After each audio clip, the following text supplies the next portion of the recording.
बैठा था। लड़की जैसे ही स्टेज पर पहुंची वह थोड़ा घबरा गई क्योंकि वह सबसे पीछे खड़ी थी। इसी वजह से दर्शक उसका मजाक उड़ाने लगे। जब लड़की ने कहा कि वह गाना गाने वाली है, तभी एक जज मुस्कुराकर बोला, लोग सिर्फ गाना सुनने नहीं आए हैं, उन्हें कुछ और भी देखना है। फिर उसने बेहुदा अंदाज में लड़की से अपनी शर्ट उठाने को कहा। यह सुनते ही पूरा हॉल शोर और तालियों से गूंज उठा। लेकिन उस ड्रिंक के असर की वजह से लड़की विरोध भी नहीं कर पाई। उसने आंखें बंद की और गाना शुरू कर दिया। उसकी आवाज इतनी सुरीली थी कि कुछ ही पल में पूरा हॉल शांत हो गया। लोग उसकी आवाज में खो गए। कई दर्शकों की आंखों से आंसू निकल आए। पर्दे के पीछे खड़ा लड़का गर्व से मुस्कुरा रहा था, लेकिन गाना खत्म होने से पहले ही एक जज ने उसे रोक दिया।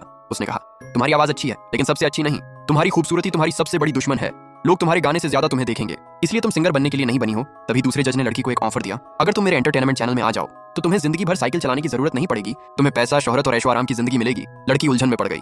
नीचे बैठे दर्शक भी जोर जोर से चिल्लाने लगे, ऑफर मान लो, यही तुम्हारा सबसे बड़ा मौका है। लड़का उसे बचाने के लिए स्टेज की तरफ दौड़ा, लेकिन सिक्योरिटी ने उसे पकड़कर बाहर फेंक दिया। आखिरकार लड़की रोते हुए वह ऑफर स्वीकार कर लेती है। पूरा हॉल तालियों की गड़गड़ाहट से गूंज उठता है। सब लोग इसे एक साधारण लड़की की सफलता की कहानी समझकर जश्न मनाने लगते हैं। लड़का अकेला अपने कमरे में लौट आता है। वह लड़की का दिया हुआ पेंगुइन वाला कागज हाथ में लेकर देर तक बैठा रहता है। उस दिन के बाद उसकी जिंदगी पूरी तरह बदल जाती है। अब उसे किसी भी चीज में खुशी नहीं मिलती, यहाँ तक कि उसका पसंदीदा गेम भी उसे अच्छा नहीं लगता। एक दिन अचानक उसकी स्क्रीन पर उसी लड़की का विज्ञापन चलने लगता है। अब उसकी जिंदगी को सस्ते मनोरंजन का हिस्सा बना दिया गया था। लाखों लोग उसे गलत नजरों से देख रहे थे। लड़का विज्ञापन बंद करना चाहता था, लेकिन उसके खाते में पैसे नहीं बचे थे। वह आंखें बंद करता है तो सिस्टम उसे जबरदस्ती आंखें खोलने पर मजबूर कर देता है। वह कमरे से बाहर भी नहीं निकल सकता, क्योंकि विज्ञापन खत्म होने तक दरवाजा लॉक रहता है।